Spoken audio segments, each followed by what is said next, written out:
But if you do have a king, this is how kings should behave. And it's wonderful to read that in Deuteronomy 17, where the Bible says, kings should not have many wives, they should not get lots of money, they should not be full of their own self-importance, they shouldn't gather all the power around themselves. It's just wonderful, perhaps, to read that in Deuteronomy 17, and then read Esther chapter 1, to see the contrast between what God's idea of a ruler is and Xerxes.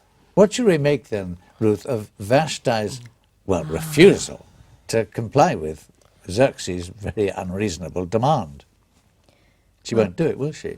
Well, this is it. She refuses. But I think to understand why she refuses, you need to understand the culture very much, and to not take this out of context.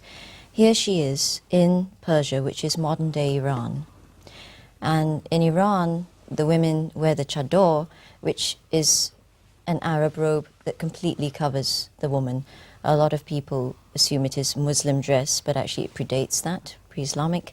And though perhaps Queen Vashti was not completely covered in that, she would have been veiled. And in that culture, the custom then, as is today, is that a woman's beauty is to be strictly reserved for her husband. So Xerxes must have been really drunk, and I wonder whether some of the men were ribbing him. I bet they dared him. They say, oh, come on, we've seen all your lovely treasures for 6 months, but you know this one treasure that's supposed to be a stunner, you keep hidden because she's veiled.